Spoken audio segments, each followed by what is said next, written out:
Às vezes poupar um personagem é matar um pouco da trama. E aí, roladores de dados, eu sou o Dimitri, esse é o R2PG e hoje nós vamos falar sobre Death. Morte na mesa de RPG. Galera, é o seguinte, eu resolvi falar sobre esse assunto porque eu tô vendo uma galera meio que, eu não sei, é foda chegar assim, você dizer assim, você tá fazendo errado, né? Porque isso não é RPG. Quando a pessoa joga, isso aqui tá errado, não é bem RPG. Mas assim, eu queria dar meu ponto de vista sobre a questão da morte na mesa. Como assim? Seguinte maneira, eu chego às vezes num fórum, ou blog, ou qualquer caralho que for, eu chego e falo assim, mano, eu tô tendo um problema com um personagem jogador. Ele faz isso, aquilo, outro. Se fosse na minha mesa, eu matava. 90% das respostas é, se fosse na minha mesa, eu matava. 10% me dá uma resposta mais coerente. Eu não sei se esse pessoal é tipo machão virtual, sabe? Tipo aquele cara que ele diz, lá na minha mesa quem manda sou eu. Aí chega lá na mesa dele, ele é aquele cara que deixa o paladino conseguir soltar magia de mago e dar golpe como ladino, assim, não sei.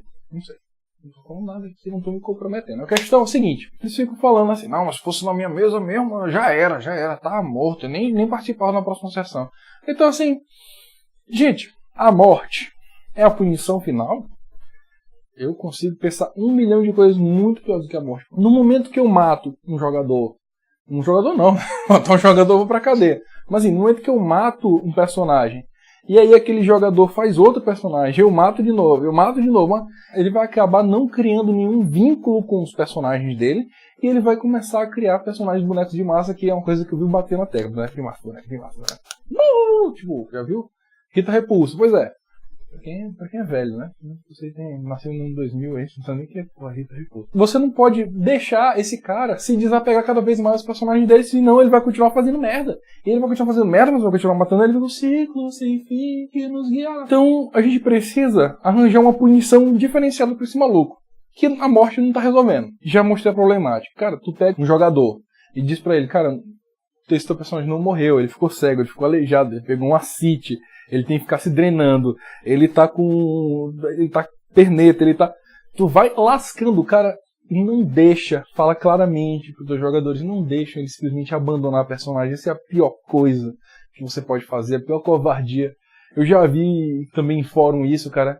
Ah, por que tu não faz isso e isso? Não, cara, se meus jogadores pegarem uma maldição dessa, eles vão odiar o game. Pô, velho, sério? Sério que você não tem a coragem de ir atrás de uma quest pra resolver essa parada? Sério que você não tem a coragem de ir atrás de uma solução pra maldição que vocês pegaram ou o que for? Que diabo de aventureiros são vocês, pô?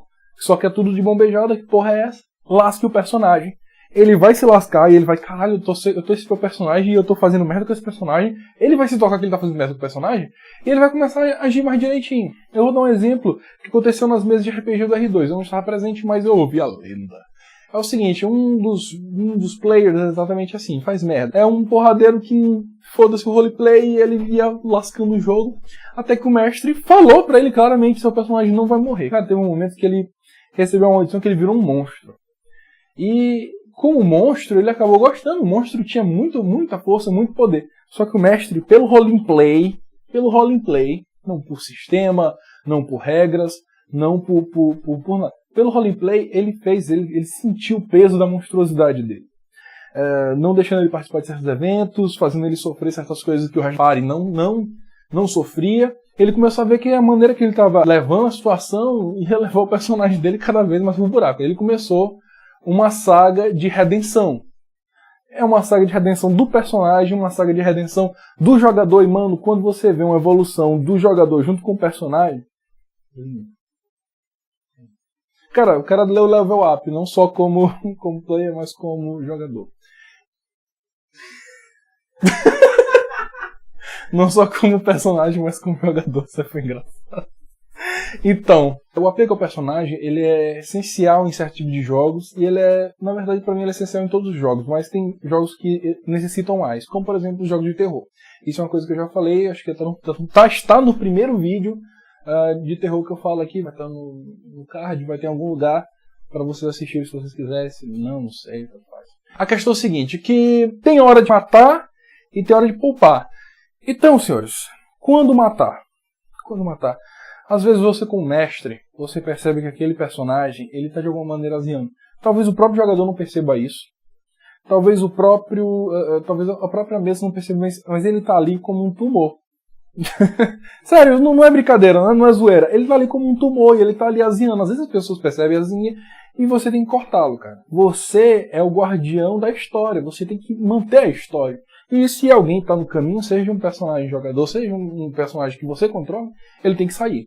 Essa é uma questão fática. Os jogadores saibam que às vezes a morte do personagem de vocês não é culpa só dos dados, às vezes é premeditada pelo mestre. Além disso, tem outras situações, momentos grandiosos, momentos em que a morte realmente tem uma relevância, né? Ele morreu de qualquer jeito, ele morreu fazendo aquilo, ele morreu fazendo aquilo outro, ele morreu salvando a party, ele morreu no meio de uma missão, ele morreu de alguma maneira que as pessoas sintam que foi épico, ou ele morreu de alguma maneira que a mesa lembra da cena da morte dele. Você tem que sentir o momento de matar. Eu tive uma situação em que não era a morte exatamente, mas era o arrancar de um braço. Esse personagem, ele tinha um sonho de ser um jogador de beisebol profissional. Eu olhei na cara do jogador e eu vi o desespero e o terror dele naquele momento que ele sentiu que ia perder o braço. Eu acabei com o mestre poupando o braço dele e naquele momento eu poupei o braço dele e arranquei um braço do meu próprio jogo. Se eu tivesse arrancado o braço dele, o jogo, aquela cena teria sido muito mais épica. Ele lembra disso até hoje, mas a mesa como um todo não lembra. Mas se eu tivesse arrancado o braço dele, porque, cara, ele entrou na luta lá contra o monstro justamente para salvar toda a party. Ele era um dos mais capacitados fisicamente. Não era um jogo de luta, era um jogo de terror.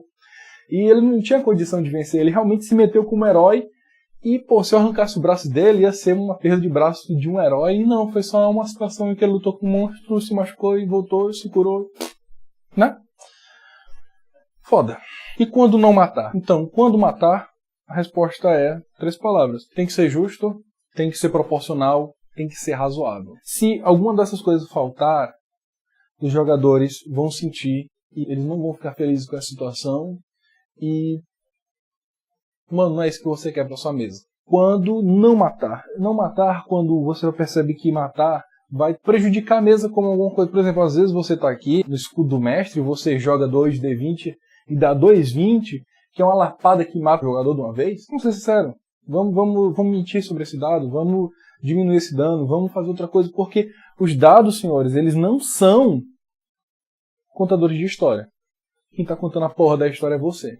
Assistam meu vídeo que eu falo sobre o Dice Slayer.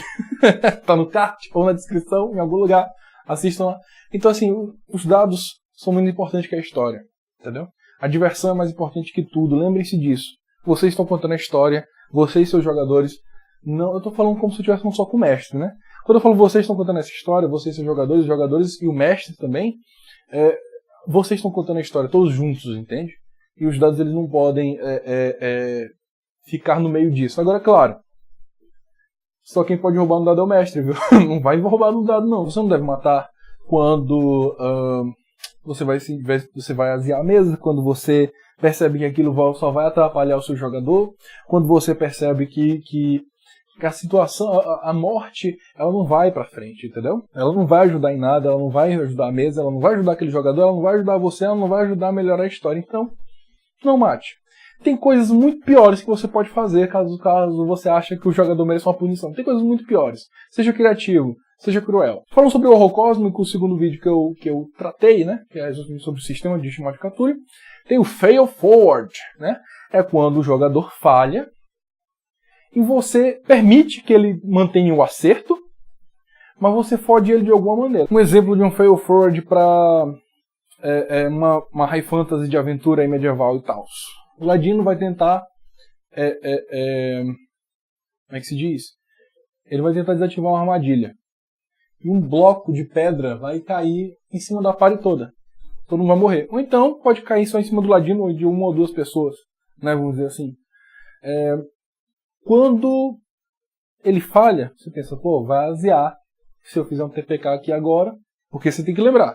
Tem hora de matar, tem hora de não matar. Às vezes no TPK não tem problema nenhum. Às vezes, pô, beleza, aconteceu. Às vezes não, às vezes né, vai acabar com a aventura. Então, vamos dizer que o Ladino não conseguiu desativar, mas ele conseguiu de alguma maneira empurrar todo mundo para fora da área da armadilha. E ele não conseguiu sair, mas ele conseguiu, por exemplo, entrar num buraco. E aí a pedra, pum, fechou ele lá dentro. Mudou a situação. Ele se lascou, mas não destruiu seu jogo. E aí eles podem deixar o ladinho lá, morrer de fome, ou então tentar ajudar ele. Tanto faz. Lembrando, hora de matar e hora de não matar. Você pode fazer com que ele salve a pare e morra esmagado com a pedra. Às vezes é o momento de morrer mesmo. Às vezes ficou épico. O ladino salvando todo mundo e sendo esmagado. Outro, o guerreiro vai tentar impedir o mago de continuar o ritual dele, que pode sacrificar as crianças que os jogadores estão tentando salvar, né? E ele vai lá tentar salvar. Ele é o último que poderia conseguir, de alguma maneira, impedir o encantamento de acontecer. Ele consegue passar pelos guardas do mago, ele atravessa, e ele vai dar o golpe e ele erra. No que ele erra, você pode simplesmente dizer, você errou e as crianças morreram. Beleza. Ou você pode dizer, o mago conseguiu se defender, e ele coloca o cajado na frente, a sua espada bate e aquela mana da magia que ele estava concentrando explode. E aí, meu amigo, você pode inventar o que pode ter acontecido com esse guerreiro. Ele pode ter sido amaldiçoado, ele pode ter morrido. De novo, o exemplo da morte, uma hora boa. Ele pode, sei lá, ter transferido, olha só, transferido a mente dele para uma das crianças. Agora ele está no corpo de uma criança, enquanto a criança está no corpo de guerreiro dele. 1000 coisas que você pode inventar, 1000 coisas que você pode sacanear, 1000 coisas que você pode ser cruel. E mesmo assim, ser um bom mestre. E manter a história fluindo, porque você precisa criar uma história e os dados não têm esse compromisso. Mas, senhores, se você vai usar o Fail Forward, quando você achar que realmente é necessário para a história, lembre-se, você é um contador de história. Se esse cara vai se lascar e depois ele pode tentar de novo, outro jogador pode tentar de novo, ou eles podem conseguir de outra maneira, deixa ele se lascar. Agora não, aquele ali é o último momento, o último segundo. Se ele não conseguir naquele momento, vai fechar tudo e não tem mais o que fazer, deixa ele acertar e lasca ele de alguma maneira. O Fail Forward, ele é muito bom para isso, entendeu? Ele cria situações novas sem romper com sua aventura, né? Ele cria coisas legais, né, para você como mestre e para a aventura como um todo, mas para aquele jogador ele vai se lascar. Ao mesmo tempo que ele consegue o que ele queria. Não achem que, vou matar meu jogador, resolve tudo, né? Não sejam assassinos, sejam mestres, sejam contador de histórias e criem histórias épicas.